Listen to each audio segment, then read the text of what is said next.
Well, good morning, LCM.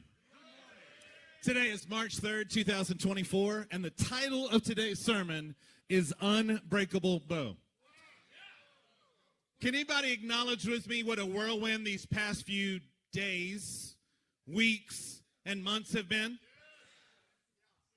Just for a frame of reference, I want to let you know that the end of the One Association Conference was only about 4 months ago. 4. So starting from the Ledesma wedding / reception, for those of us who stayed for that ended the conference on October 22nd, 2023. Again, just a little over 4 months ago, we've seen the declaration of the One Association Europe culminate in actual boots on the ground as we speak. Now, when we say boots on the ground, that's an old term to mean that there are actually people there, that we mean that our brothers have already had their first church service together.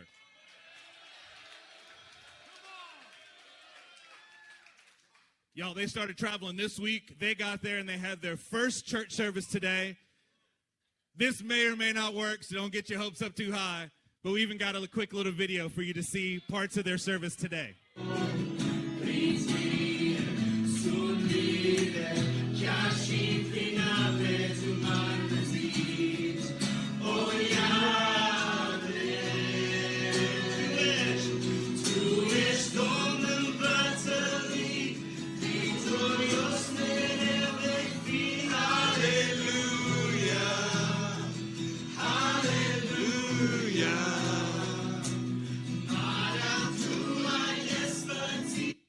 Come on, somebody say hallelujah.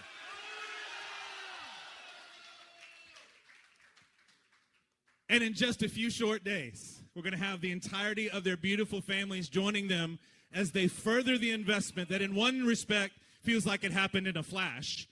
And in another respect, we can see the workings of Adonai in this exact moment that we're standing in for many, many years now. Many years. Come on. I thought my tears were gone. Come on now. Let's go to Psalm 126, starting in verse 1. When the Lord restored the fortunes of Zion, we were like those who dream. Come on, as we watch that video, we are seeing the beginning of this. We are like those who dreamed. You guys recall back to Dreamer. If you haven't listened to it, again, we encourage you, implore you, listen to it. This was from the very beginning. And now we're standing in this as ones who dreamed. Then our mouth was filled with laughter and our tongue with shouts of joy. Then they said among the nations, the Lord has done great things for them. The Lord has done great things for us. We are glad. On the other side of this, the Lord has done great things for them. For them. The excitement of them sitting in that living room, finally, with the anticipation of that team coming and what is now happening. We get to revel in that. We get to enjoy that. So good. We have participated in watching the families of LCM and the entire OA US collect financial support that was donated to this monumental effort. We have truly seen the times of Ibsen manifest with marriages of the Hayes family. Come on! The Morrisons, as they join with the Ledesmas to watch family lines become church connections for all time. On that note, blossoming relationships will be added to these numbers and furthermore. Oh yeah, we see a few of you. The promise of potential marriages to come will continue this prophetic theme for the foreseeable future. Come on, for us as a church, we can all hear the truths of the weapons of old that are permeating our every conversation, our meeting, and our every sermon. The very reality that built our church and the entirety of the association is alive and active in our midst right now. Somebody say right now. Men and women and families are being reminded of their 12 gates to understand who they are in Christ. Marriage counseling is flourishing in this house. We're all looking at what it means to have full price sacrifices that are poured out before Him and become beautiful. We have all become bows, faithfully launching our finest arrows. And these are just a few brief examples of what God is doing here. But the truth is we don't even have to look back 4 months. We can look back exactly 4 weeks from this day where we all participated in the ordination of the three of the finest, most capable pastors that a church could hope to have. And, somebody say, and the recognition of the lifetime appointment of our newest elder. These men are supernatural proof that God is with us, He's for us, and He is, in fact, bringing about His will right here in our midst. And today, say today, Today is not a day for tears or weeping. This is the day that the Lord has made, and we are rejoicing in it, because it is His joy that is strengthening us in every way. Pastor Wade and I are reveling in the fact that we know what we must do, that we are bows, and we are becoming unbreakable bows. Come on, turn with us to Deuteronomy chapter 34 and say unbreakable bow as you turn there. Oh, come on now, get it. Say unbreakable bow. Church, we are excited today because it is not a day to weep and mourn. Not anymore. After the announcement of the young Stevens baby, no more crying here. And those were tears of joy anyway. We're going to celebrate what God has done. We're going to celebrate what He is doing and where He is taking us. Deuteronomy chapter 34, let's begin in verse 1. Then Moses went up from the plains of Moab to Mount Nebo, to the top of Pisgah, which is opposite Jericho. And the Lord showed him all the land. You ready for all the land? Gilead as far as Dan, all Naphtali, the land of Ephraim and Manasseh, all the land of Judah as far as the western sea, the Negev and the plain, that is the valley of Jericho, the city of palm trees, as far as Zor. So Moses is standing on top of a mountain looking into the promised land. We often focus on the fact that, according to Numbers chapter 20 and verse 12, that Moses was not able to enter into the land. If you're like me, that's what you often think about in this moment. I want to help us to understand this from a different perspective today. We're going to get this because Moses is allowed to look, to gaze upon the entirety of the land in every region, in every zone, and in every area here. Now, if you take a look at it, it is my firm belief that when I went on a Google map and saw the Google Earth, where you can actually put yourself in that perspective, I want to tell you that you cannot see all these places that Moses is said to have viewed. There are other land masses like Jerusalem itself, other mountains that would keep you from seeing what God is saying that Moses was able to see. Now, he had gone up. He was on a mountaintop, but it required something supernatural. He still had to be elevated even higher than a mountaintop for him to be able to see the fullness of what God had. We're talking about getting real revelation in this house. It required Moses to get real revelation. There were things that he could see with his eyes, but what is just described is a supernatural miracle. Church, we are required to get real revelation. And you know what that's going to take for us here in this room? We're going to have to be lifted from our place of where we stand now. No matter how high that we've already gone, we're going to have to be lifted up so we can see the entirety of what God has said. Let's talk about real revelation for a minute. Does anybody in this house have a mezuzah? Did God give you and reveal to you this mezuzah? Then you have real revelation that elevated you from your current place, and God showed you something that was too big for you to see. But once you've seen it, now you understand what every day of your life is supposed to be about. Treester, Gibby, I've got the start of my homework from Thursday night. Anybody here with us on Thursday night? Where we're going to back the bow by taking a white sheet of paper. Thank you for the gift, by the way, gentlemen. And I have in shorthand, and the very first thing that I put on this white piece of paper was mezuzah. And I wrote out my own mezuzah. Because God gave it to me, and it instructs me in every day and in every decision that I'm supposed to make. It gave me a breadth of a lamb that was much larger than I could understand, but I was able to take hold of it. What about a family banner? Has anybody gotten a revelation of your family banner? Raise your hand now for me. Is anybody still working on your family banner? Praise the Lord. Then if you have that, you know what else you have on your sheet of paper? You know what else that you have from real revelation? You have a promise that God made to you. You have an attitude that you're supposed to be able to stand in and walk in. You have a method of the way that you're going to go about. You have your mission and what that's like. You know the blessings and the curses for what you are required to do in a daily way. Somebody say that's special.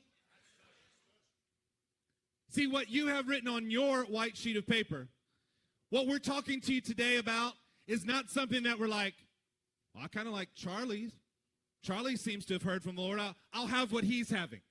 Give me some of that. Give me some of that. That sounds good. Oh, Carlos is a man of God. He really seems close to the Lord. I kind of like what he said. Yeah. I'll take that too. Now, on your white sheet of paper, on the real revelation that you have gotten, what you do is you go to the Father. Now, I got to tell y'all something. Today, Adam and I are going to have a good time. Elder Adam and I are going to have a great time today. What we're going to try to do today is share with you what happened in our prayer time with the Father yesterday. We got together, speaking of weapons of old, and we prayed through the tabernacle together. And you know what the Lord did? He spoke to us. He spoke to us. We had a great time yesterday because we were just in the presence of the Lord. He was lifting us up higher than we could do on our own, and he was showing us things that we know are for you today. Yeah. When you're afraid, you have some thoughts and doubts of like what you're about to do. The first thing you should do is get into the tabernacle. Hear from him. I can't tell you the confidence it is. When we're sitting together, we're going to figure this out. We got to get this direction. We got to get going. And yet, the first thing we need to do was hear from the Lord first. Our plans don't matter. It's his plan. We're aligning with what he wants to do. And in order to do that, we have to hear from him. I don't have time to pray. No, you don't have time not to pray. I promise. So let's pick up in verse 4. And the Lord said to him, this is the land of which I swore to Abraham, to Isaac, and to Jacob. I will give it to your offspring.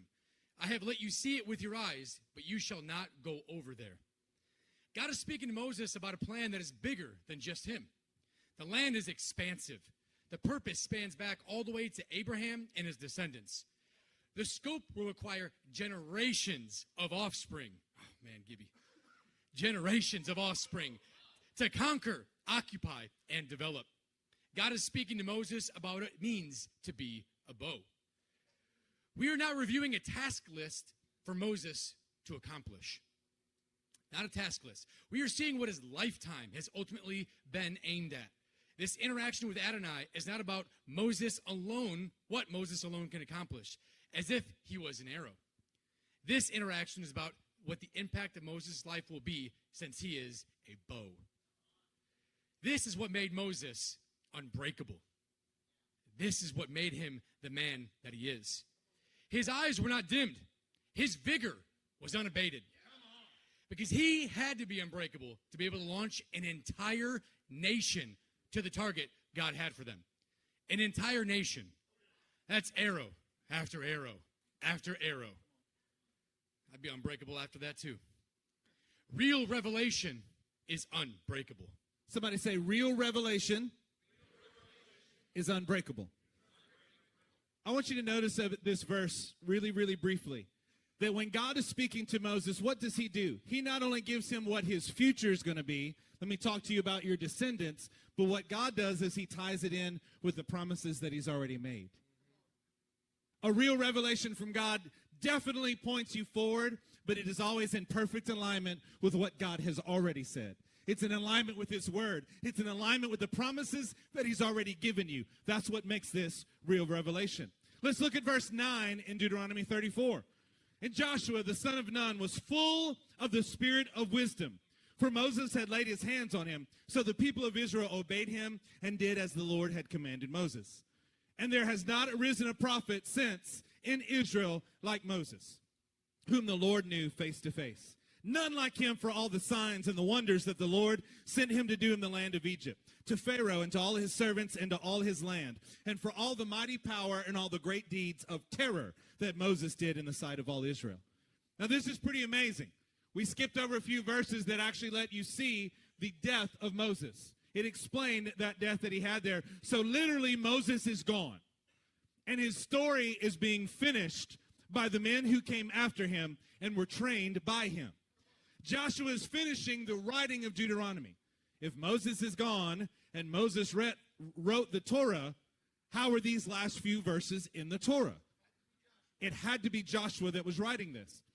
And Joshua is finishing even as he is the next generation of leadership for God's people. See, true discipleship has produced in Joshua the exact same substance that was in Moses, and that's why Joshua is able to rise to this task. What's more is, like Moses, who always operated in a team with Aaron and the 70 elders, they all had the same Spirit of God upon him.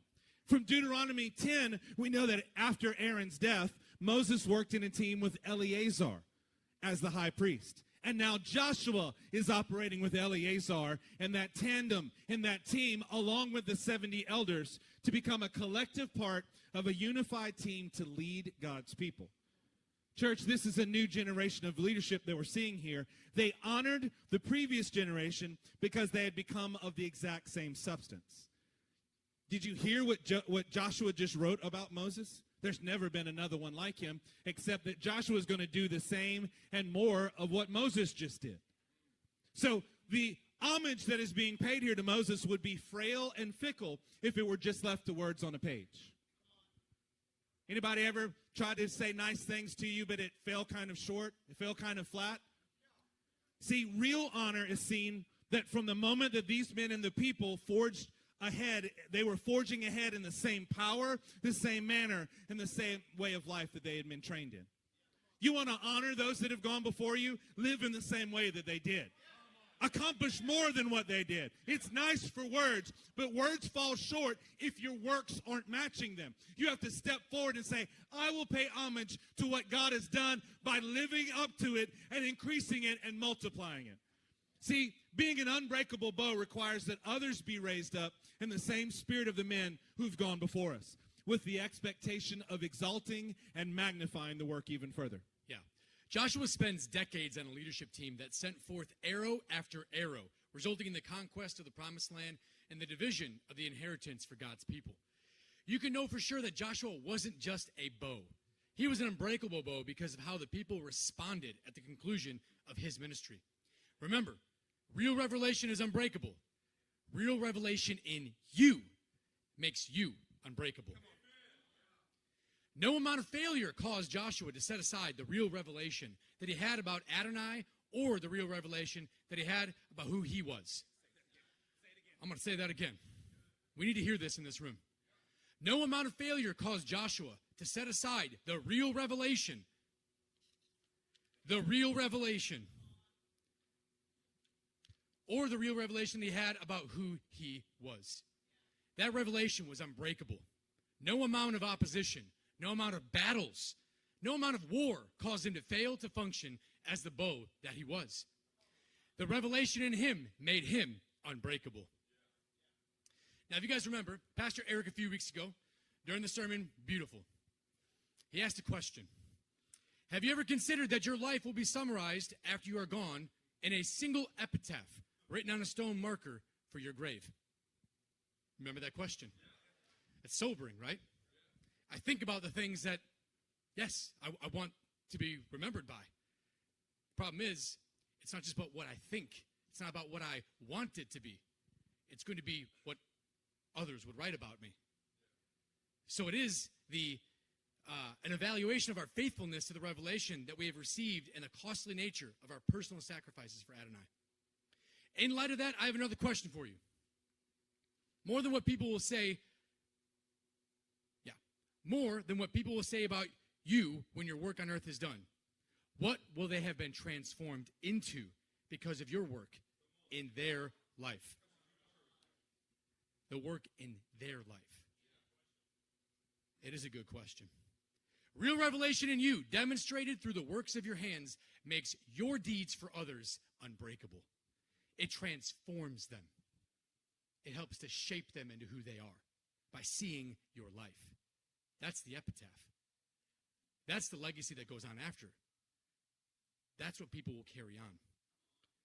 When we say that you are bows that are becoming unbreakable bows, this is what we mean. Does anybody want to have a legacy that goes beyond what you can see now?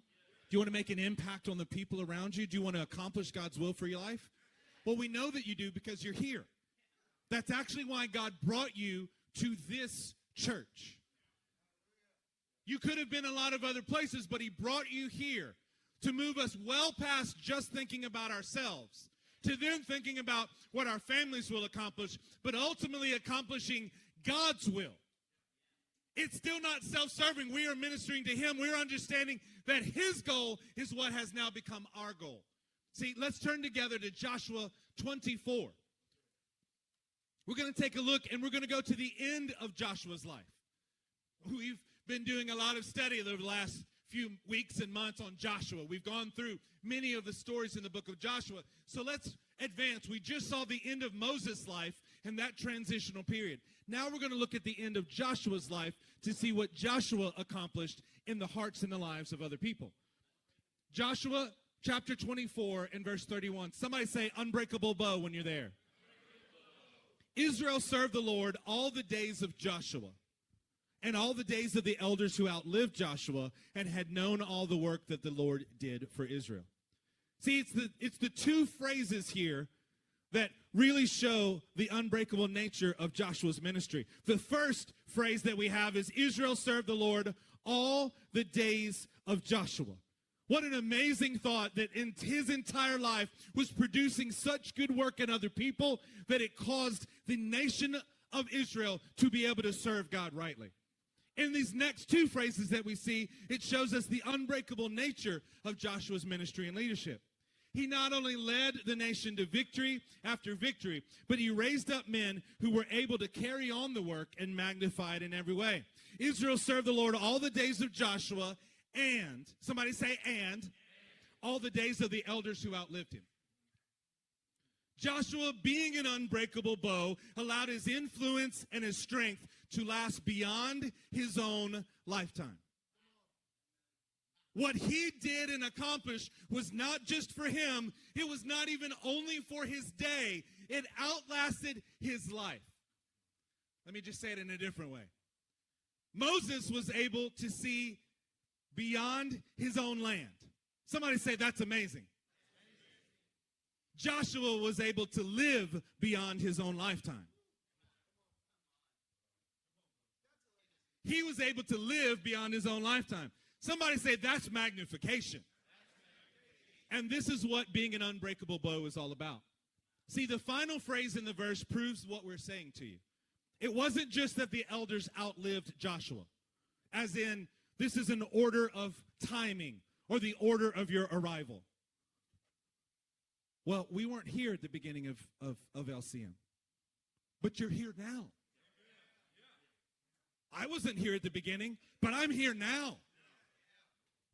LCM is an unbreakable bow, and I am part of this right now. It's not about when you got here. It's what you've done since you've been here. It's what you're going to do in the days ahead of you. This is about getting the revelation in you that's demonstrated by the work of your own hands that allows your deeds to make others unbreakable in their pursuit of the Lord. The elders knew all the work that the Lord had done for Israel. Do you know how they knew it? It's because they were part of it. They saw it. But more than just seeing it and being a spectator, they were active in it. And even more than being active in it, they became essential to it. Joshua did not operate independently. He had Eleazar. He had these elders. They were there in the meetings. They were there ministering. They saw day in and day out. They walked in their function. And therefore, when his life ended, the ministry of Joshua continued on throughout the lives of the elders who were with him. That's an amazing thought. That's because the elders had also become unbreakable bows, just like Joshua. Gosh, it's amazing when you see men who are standing up and moving. The ripples in the wake, the effect that has on people. We see that in the scripture. We see that amongst our lives. We're experiencing this. We have men like Paul Rosales who are standing up because he's seen the leaders before doing it. And he's working with everything he has to do the exact same thing. It's living on inside of him. And he's going to be planted somewhere, and that's going to be the same effect it's going to have on others following after him. Verse 32, we're going to pick up. says, as for the bones of Joseph, which the people of Israel brought up from Egypt, they buried them at Shechem in the piece of land that Jacob bought from the sons of Hamor, the father of Shechem, for 100 pieces of money. It became an inheritance of the descendants of Joseph.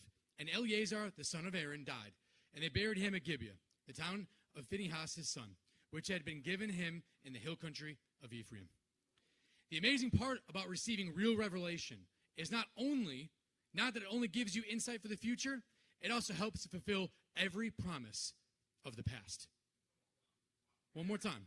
The amazing part about receiving real revelation is not it only gives you insight for the future, it also gives help to fulfill every promise of the past. Numbers 23:19 says this, God is not man that he should lie, nor son of man that he should change his mind. Has he said, and will he not do it? Or has he spoken, and will he not fulfill it? Joseph was so sure of God's ability to fulfill what was promised, so confident in the literal words and works of Adonai, that Joseph made his descendants promise. Literally, he had them swear to him to bring his bones with them and put them to rest in the land of promise, to wait for the resurrection. What God has spoken, he will fulfill. Come on. Real revelation is when you have actually heard from God. It is unbreakable. Unbreakable. Therefore, it will never fail to come to pass, no matter how long it takes and how many generations will be required to fulfill it. For Joseph, it was hundreds of years between the pledge and its fulfillment. Do you realize we're at the end of the book of Joshua? And at the end of the book of Joshua, at the end of Joshua's life, we're referring back to the end, the last chapter in the book of Genesis, to get Joseph's life and Joseph's bones to be moved with him.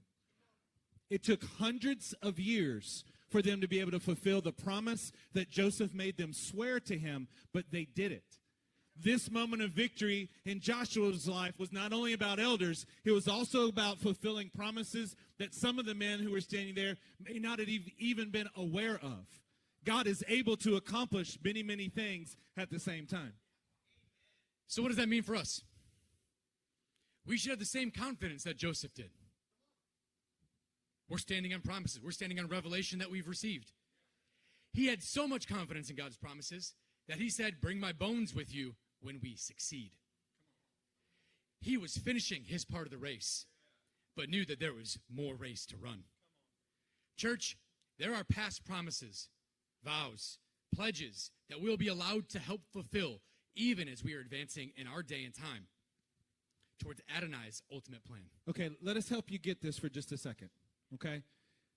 The idea that what God is pointing you towards is not just about you. Well, yes, it's for my brothers. Yes, it will help them as well.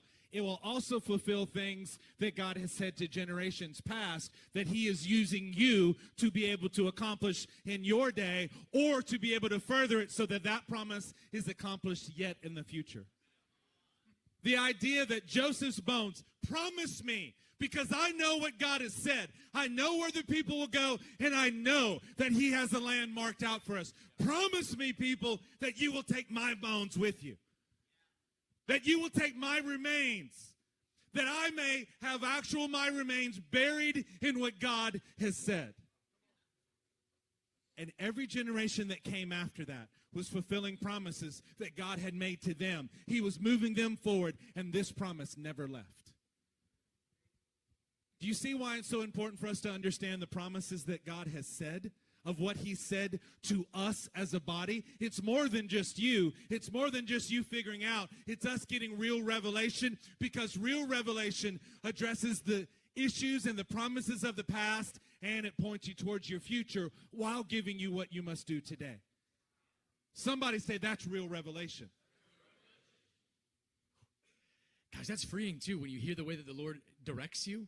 When it's aligned with the things from the past and the things for the future, you know you're right in the right spot. You're in that sweet spot. You can have confidence. There are vows to the brotherhood of the One Association that have been made. Before a pastor, like our three pastors, are ordained to the One Association churches, they pledge to keep the oaths and irreducible minimums. God has spoken, and he will fulfill, and he will use those who have become unbreakable bows to do it. There are vows to build 12 domestic springs. Come on. 12 domestic springs. Exodus 15. If you don't know about this, ask one of the pastors or the elders. We will share it with you. We will make sure that the next generation knows exactly what needs to be done. God will use men and their families in this very room to accomplish this. We will be the unbreakable bows that will help prepare them and send them. There are vows to send 100 families to the Middle East. Come on, we are going to do it. After all is said and done right now, we are sending 5. Send 5. The first fruits of the 95 more that are yet to come. 95 more. Look around here. Do we have 95 families yet in this room? No. But man, we're building them. Man, we're building them. Ain't that right, Rob? Putting it in the... Yes. Now is the time to have confidence. Cue. Don't shout out to Rob anymore. When you see this... See, that's elder wisdom right there. Keep it going. That's elder wisdom. Yep. When you see this stage full of kids, does this not spur you on that Adonai is clearly progressing his revelation for us? He's helping us. He's helping us to advance families. He's giving us what we need. Families in this room will be sending their kids, their grandkids into the nations. Yes, because we are bows, and we are becoming unbreakable bows. Lincoln's over there raising his hand because he knows he wants to go. He wants to go.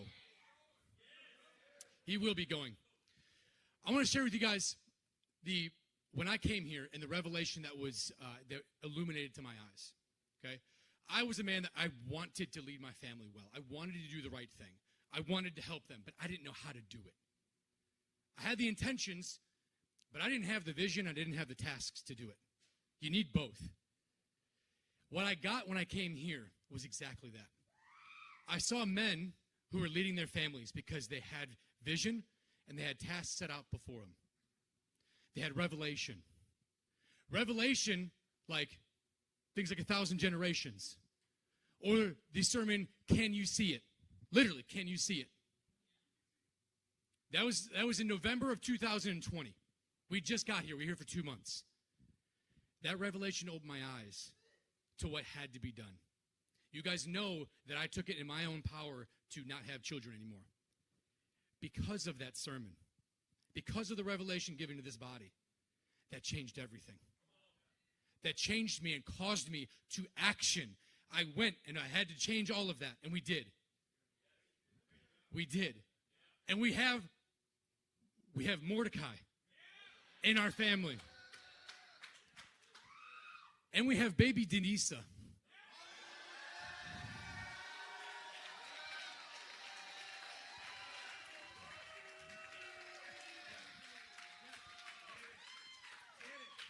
The Lord was good to expand our generation so that we can be a part of the revelation that's here in this body. So now it's Lincoln, it's Samson, it's Gideon, it's Mordecai, it's Denisa. They are going to be sent to other nations. They are going to plant churches. They are going to build up the very revelation in the future of what we have right here. That's what they're for. It's one of the promises I have on here. Promises for children. Promises for a daughter that the Lord has fulfilled now. Come on. Come on, give glory to God in this house. Come on. Do you see why real revelation is so important to get? It changes family lines. Adam and his family came here because Adam was a man who realized and had a heart not to advance his own personal walk with the Lord as an individual. He cared about his generations. That's the thing that stood out to me most when Adam got here, was he didn't care about any glory for himself. He just wanted his sons and his future daughter to be able to do this rightly. Because of that, he's been entrusted. That real revelation has made Elder Adam stable and strong in a way that we can all look to and admire. Isn't that true? Somebody say amen. Amen. See, when you get real revelation, it's tying in promises of the past even as it's giving you prophecy of the future and directing your steps for today. There's no one of us, there's no single man, there's no single family that can accomplish getting to the yellow region there on the map. And even if you were the lone exception of all humanity and you could get there, there would be no produce after that. You see that all the time. Individuals who are anointed, who are talented, but their ministry goes no further than their own lifetime. It's not Moses where they're seeing the land that's beyond their lifetime. It's not Joshua who's getting his legacy to go beyond his lifetime. It ends with them and their own strength. See, we want you to get the importance of what we're saying. When you get real revelation, it's unbreakable. The revelation itself is unbreakable. It's unchanging because God is unchanging. He's not a man that he should lie. He's not going to say something and then not do it. When you personally walk in real revelation, you become unbreakable. You're not worried about just today. You realize that no matter how you feel, you say, I have something that I can look to. I have real revelation that I'm standing upon. I will keep moving forward. It doesn't matter how I feel. It doesn't matter the difficulty. I am moving forward, and I'm actually gaining strength. Oh, don't worry about my body. Don't worry about how I feel. I'm actually getting better because I'm doing this day in and day out because it's real revelation, and it is what I will do no matter what I think, no matter how I feel. We move forward. It took 4 years for Gabe and Olivia to be able to get pregnant, but they moved forward because God gave them a promise. What promise has God given you? What real revelation has he given you? Then as you stand on it, no matter what it looks like on the outside, you stand on that revelation, and it makes you unbreakable in your pursuit. Then, when you daily fulfill that revelation, it's demonstrated through your actions. It's demonstrated through your words. And this makes other people unbreakable around you. This is what ministry is about. See, we're joining in an everlasting plan that God has. We know this well. Ephesians 2 teaches us that God has included us into a plan that he instituted from the beginning. Somebody say from the beginning. You can think about Jeremiah 6, ask for the ancient path, and I will show it to you. You can walk on the ancient path. There is a singular path. There is a singular plan that God has. That is why we're called his workmanship, created to do good works. Somebody say, I've been included in his plan. So then how do we rectify some of our favorite verses? You know, the ones quilted on your grandma's pillows? Like Jeremiah 29:11, where it says, I know the plans I have for you. Can I help you with that? There's only one plan that God has. He's got a singular plan that is manifested to us, and from our perspective, he gives us plans. He gives you a portion of the plan that you can carry out. So from our perspective, looks like this is a plan called a mezuzah. Looks like that's a plan that's called a mezuzah. This is a direction. You're going to be a domestic spring. You're going to go overseas. You're going to sing your kids, your grandkids, and your great-grandkids to go be with these men who are in these other places.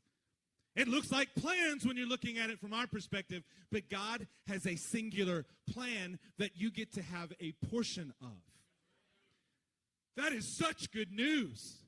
You're not having to derive something on your own. Just try to find a map and throw an arrow at it and hope that it lands in the right place. What God is doing, he's saying, I see Chris Reyesora and this client. I want them right here. I have purpose for them. They're fitting into my big plan, and I want them, and I'm giving them plans that they may function in day after day and year after year.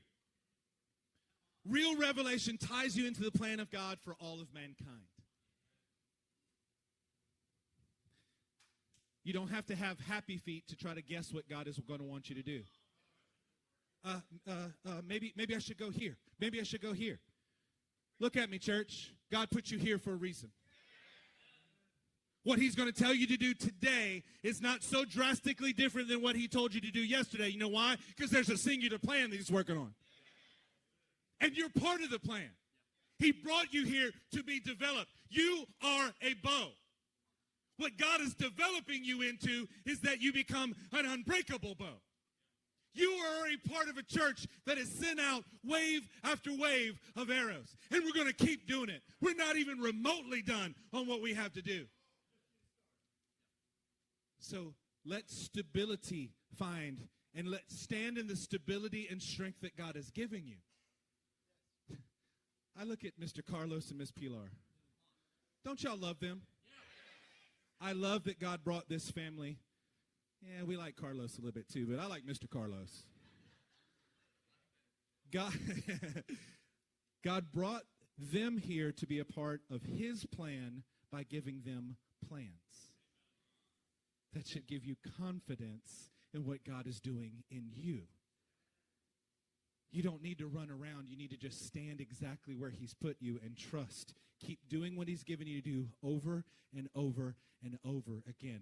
That is nobility. That is how you honor what God is doing, is that you grow in this. Your bows that are becoming unbreakable bows, because the tasks that are before us are great and expansive. Little secret here, the cost is going to be high, and the fight will be absolutely fierce. But this is what you were made for, and this is why you've been brought here to LCM. You are warriors in a house of heroes. I'm looking at you in this room. You are warriors. You're in a house full of heroes that will never back up, shut up, or let up. I want to let you know and declare to you, as one of your pastors, as a fatherly voice in this house, we are ready to go to war. We're ready to fight for real revelation that we've received, and we will be a people who do our part for his grand plan, and we will rejoice as we're doing it. Woo! With all that in mind, it's only fitting to go to Psalm 16. So let's turn there. Say unbreakable bow as you turn. Unbreakable bow. We'll pick it up in verse 1. It says, preserve me, O God, for in you I take refuge. I say to the Lord, you are my God. I have no good apart from you. Yes, preserve me, O God. But only preserve me and keep my vigor unabated and my eyes undimmed, so that I can be unbreakable bow that you have designed me to be. I take refuge. This isn't going on a vacation somewhere, some special retreat to run away and regather your thoughts and feelings. No, it's not a day off. It's not running into the house of God to hide from an enemy. It's taking refuge in the work that he's given you. The work that he's given you because you're here. That's what the refuge is. Having confidence in it. I have no good work that can be done apart from the undying attention to your plan. Real revelation is a refuge that you take your stand upon. Making you as unyielding and enduring as a revelation that you have received. Look at verse 3. As for the saints in the land, they are the excellent ones, in whom is all my delight.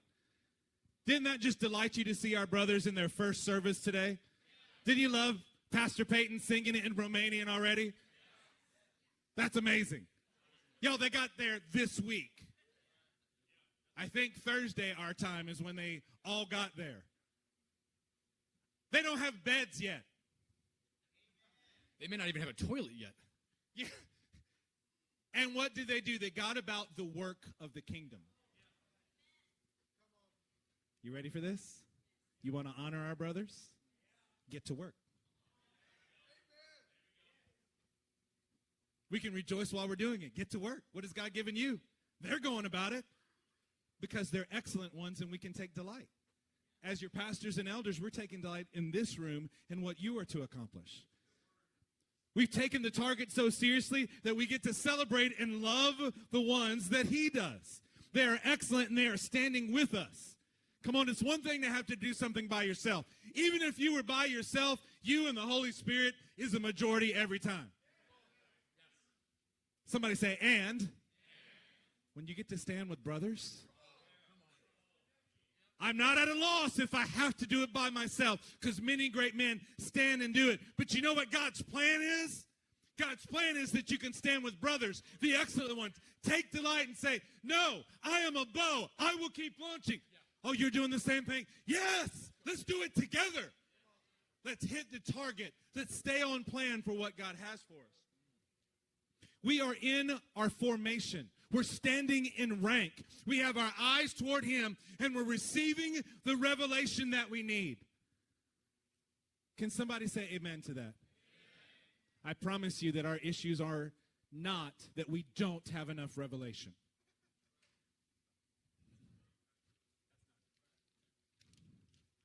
My issue is not that I don't have enough revelation. What I have on this page can take care of every day of the rest of my life already. And I'm not done writing it down yet. We have the revelation. What we need is to stand in formation and fight. We need to be able to work day in and day out and do this. We are not only bows, but we're coming unbreakable bows. We will fight, and we're going to bleed, and we're going to die to ensure that his will is accomplished, and we are loving the brothers who are right alongside of us, demonstrating the very same DCD works and words that are there. Men who don't give a damn about what is going on in the rest of the world, but only accomplishing what God has for us. So verse 4, let's go to there. The sorrows of those who run after another god shall multiply. Their drink offerings of blood I will not pour out, or take their names on my lips. The Lord is my chosen portion and my cup. You hold my lot. The lines have fallen for me in pleasant places. Indeed, I have a bountiful inheritance. Those who are not of the same substance are not even worthy of my words, much less my works, unless they become the target set by my commander. My work is driven by the revelation that my Father gives me, and so I will work tirelessly to achieve his desire. Do you want to know why we can get to work like this? It is because it is the Lord who has set our boundaries. Here, he has set our boundaries. Do you hear the prophecy? It's freeing where he's put us. It is freedom to be in the boundaries where he wants us to be. So we have full authority to work within those boundaries of everything he said, because he said it.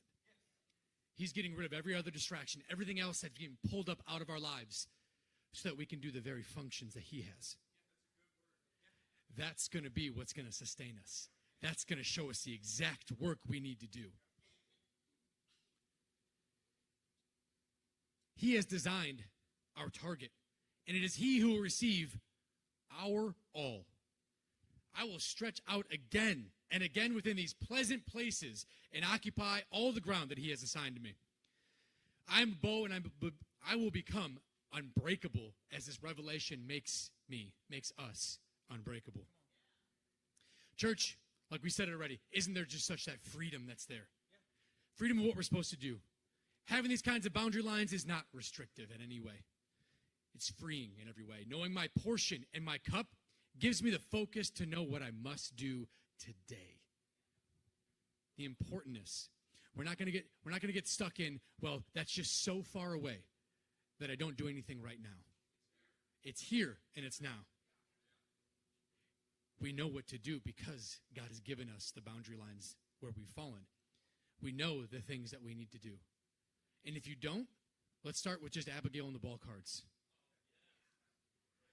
Let's start at working at our own.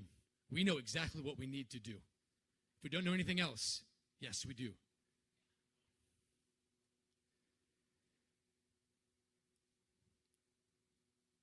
In order for the singular plan of God to be reached, and for more to become unbreakable in the process, these are the things that we have to have, this singular focus. This is what makes our boundaries pleasant and our inheritance beautiful. The antithesis is also true. It is when I've strayed from my inheritance that the stretching of the bow makes me feel like I will break instead of become unbreakable. You guys felt that before? Yeah. But we are bows.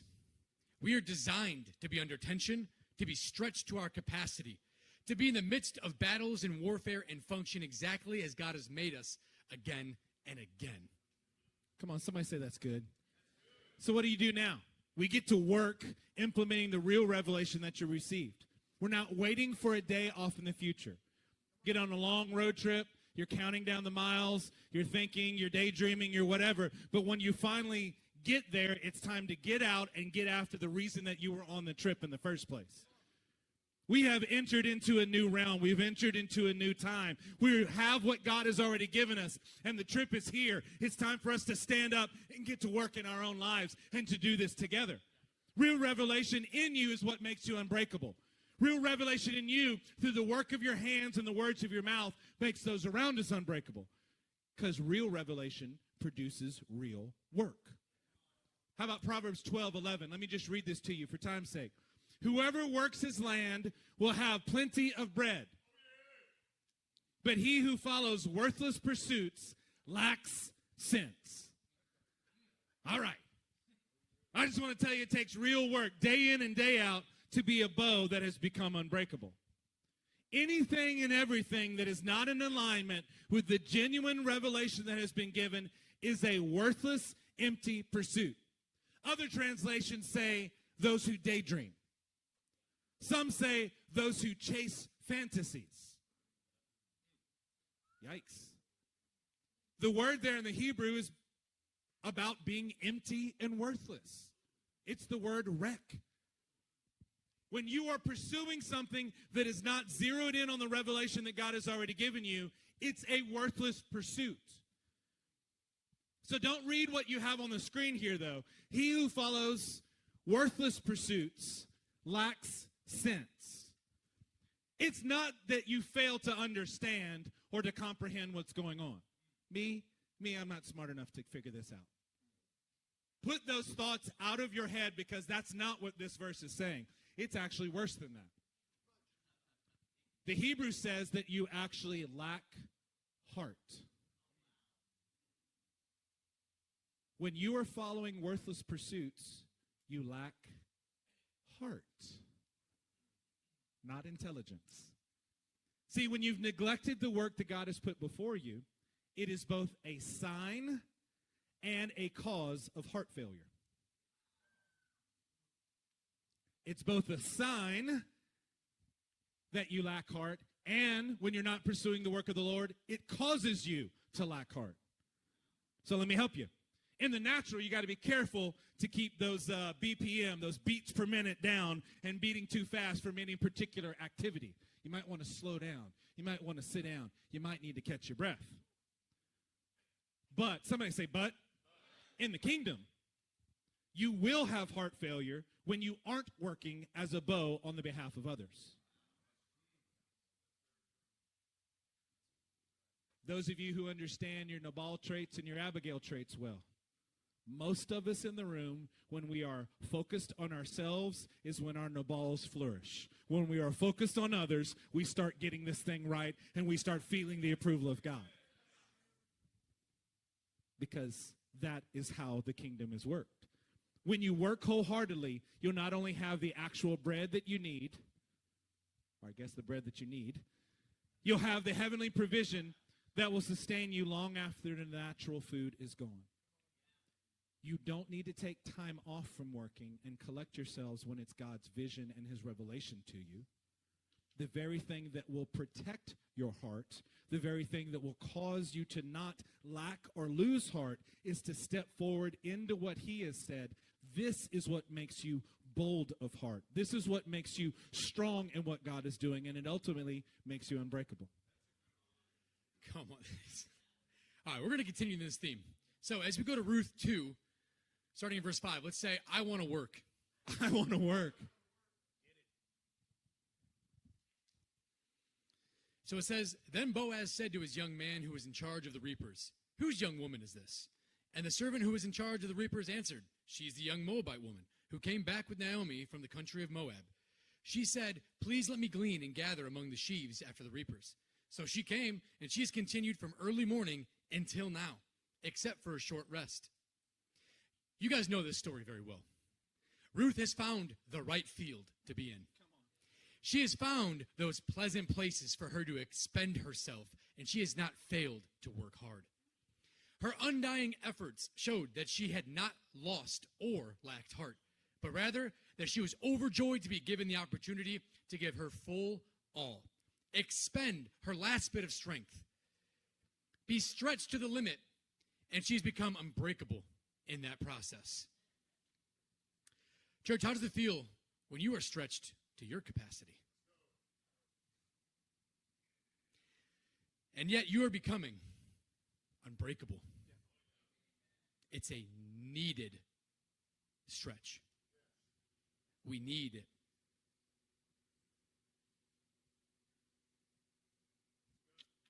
Yeah.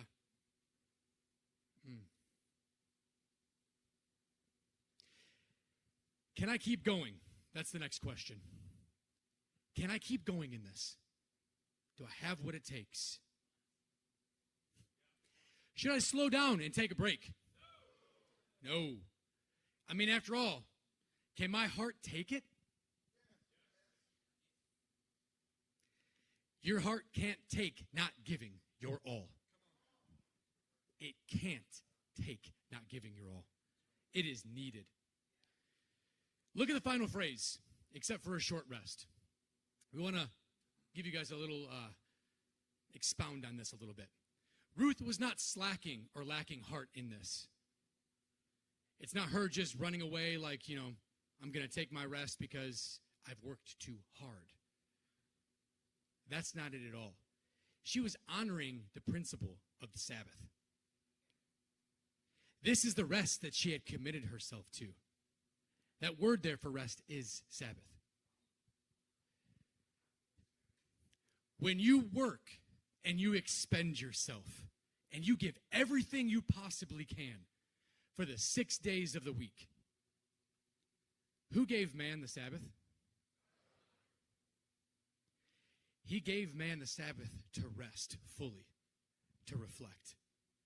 This is the rest she took.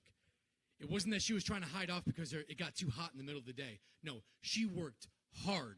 From the moment she got there, she worked steadily, unending. She kept working in the boundary lines that she was placed in. But God provided her the rest that she needed so she can keep going. That's what God's given us. That's why we work hard for the 6 days. That's why we have a Sabbath. Gone are the days when we're trying to shorten our work because we feel we need to take more rest than we need to. If you haven't been taking your Sabbath time, this is what happens in your life. You feel too expended and you feel like you have to pull away. No. You keep working as hard as you possibly can because you know that God's given you that full rest. You're working to have that rest so you can be with God. That's what we need to do. More than just taking a day off or having a family day, a Sabbath is when you are just looking at the kind of holy rest that reminds you that all of your all-out labors are not what does it in and of itself. It is God supernaturally coming into the scene. You are exhausting yourself, and he comes in and does something supernatural on your behalf. Turn with us to Nehemiah 6 as we continue this idea. Nehemiah 6 and verse 15. It says, "So the wall was finished on the 25th day of the month of Elul in 52 days.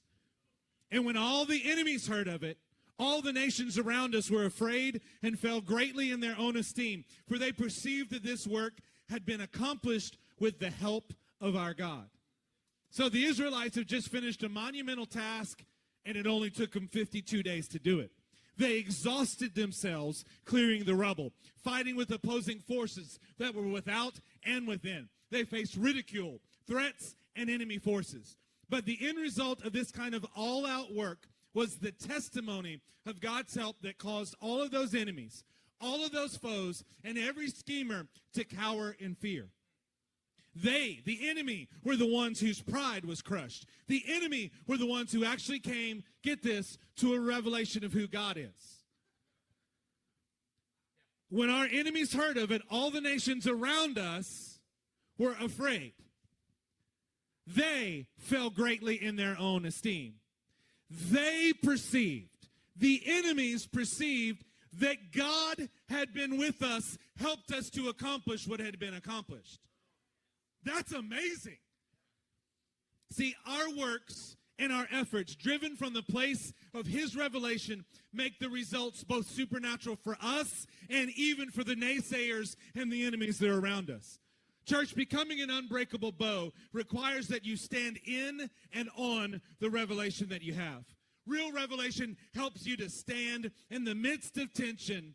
Get this. Y'all ready for a bow analogy here? You can stand in the midst of tension as the Lord is drawing you close to his face.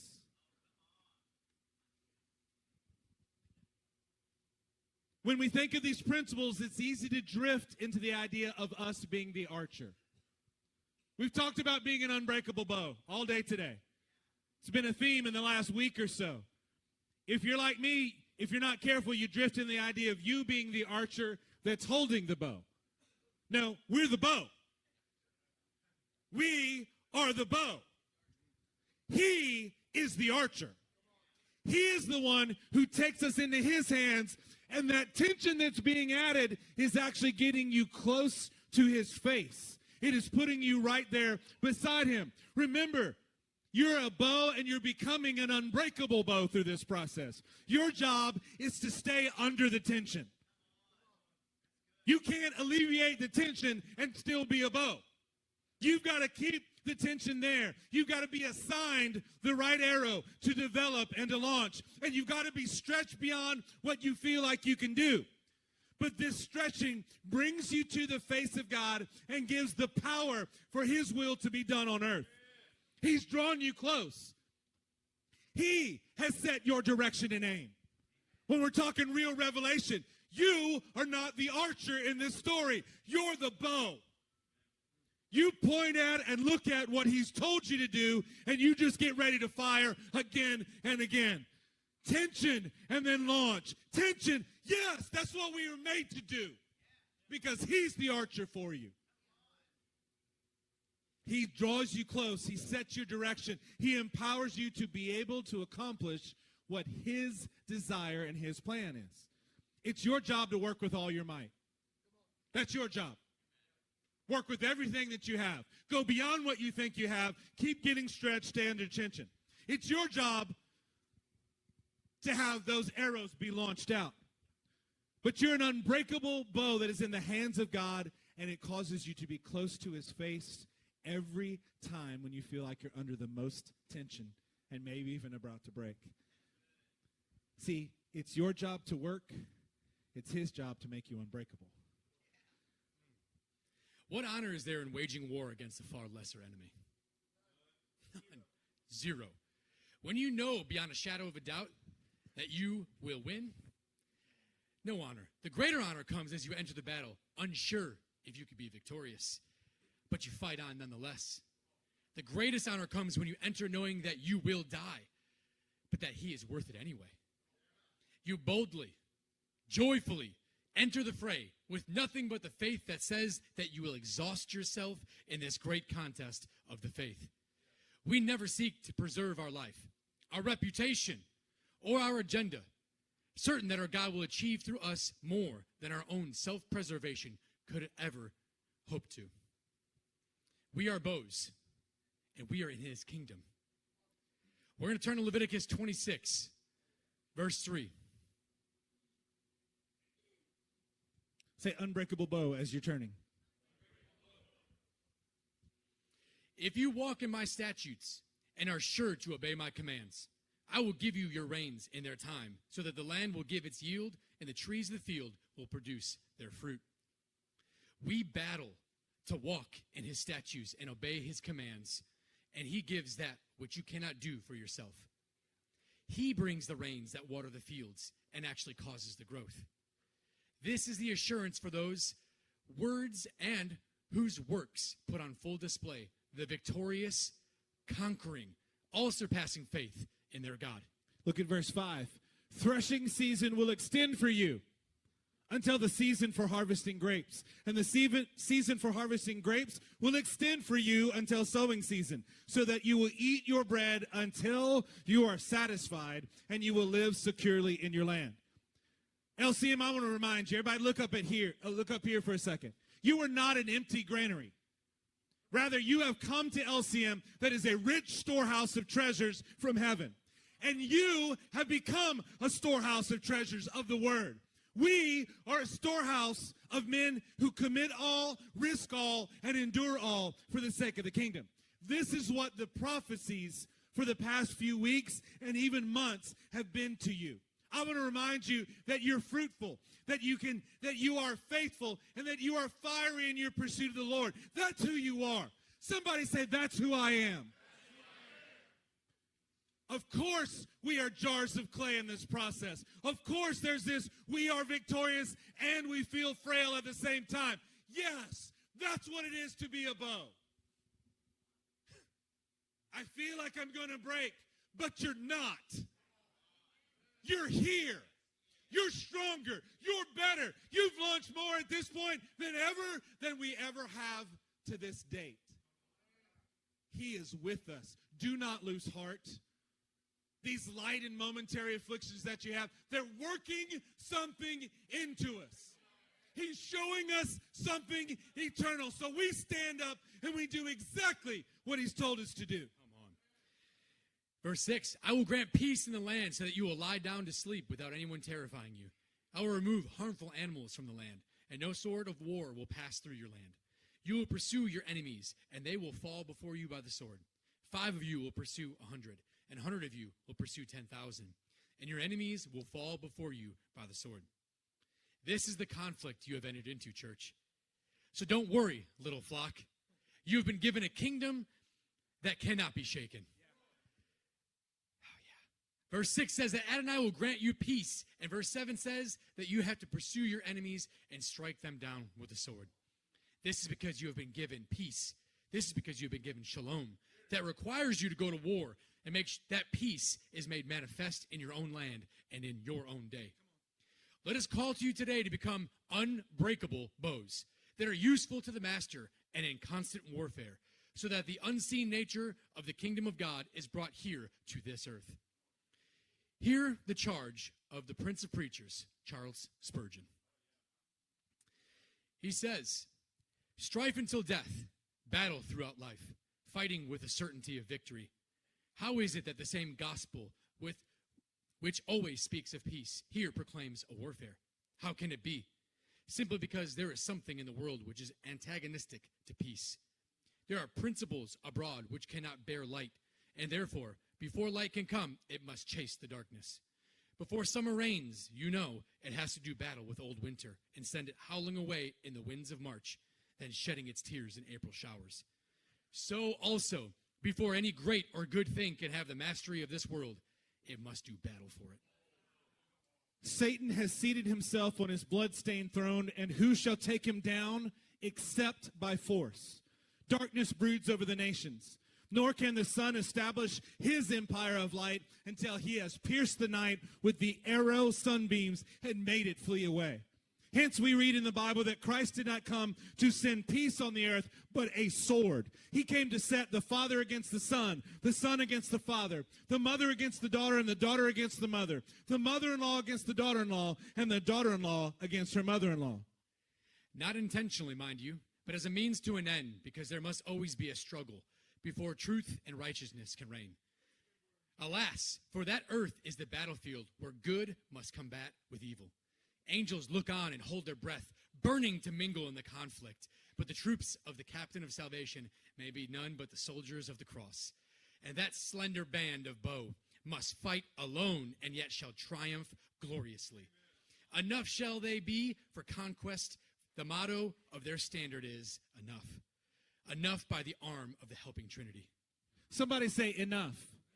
You've been given enough. You have enough. You have exactly what you need for you to be able to fight, to be that bow that sends out, that launches again and again. You are the bow in the arm of the mighty archer, the mighty one of Israel.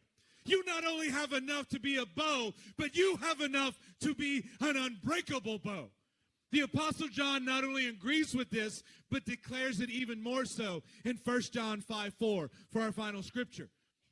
For everyone who has been born of God overcomes the world. And this is the victory that has overcome the world, even our faith. Who is it that overcomes the world except the one who believes that Jesus is the Son of God? You have been given a birthright. If you are in this house and been genuinely transformed, then you have been born into a kingdom that is not of this world. You are not of the same substance. You are not of the same DNA before Christ moved in you. You have a birthright as a result of that. You have a birthright that comes to the believer. That birthright is victory. It's for you to be able to conquer. It's for you to be able to overcome. Because there is an empowerment that comes through faith in him, through hearing and receiving the real revelation from heaven and just learning to operate in it every single day. With every thought, with every desire, only accomplishing what God has put you here to accomplish. So we're coming to a close. Church, you are a bow. And you're becoming an unbreakable bow. What things are causing you to break down or lack heart instead of becoming unbreakable? I feel like in the room, there's a lot of people that are standing to their feet. You're sitting down, but I can feel it. You're standing to your feet because you are being inspired by the revelation that you've received, and you're remembering. You're remembering what you need to stand upon.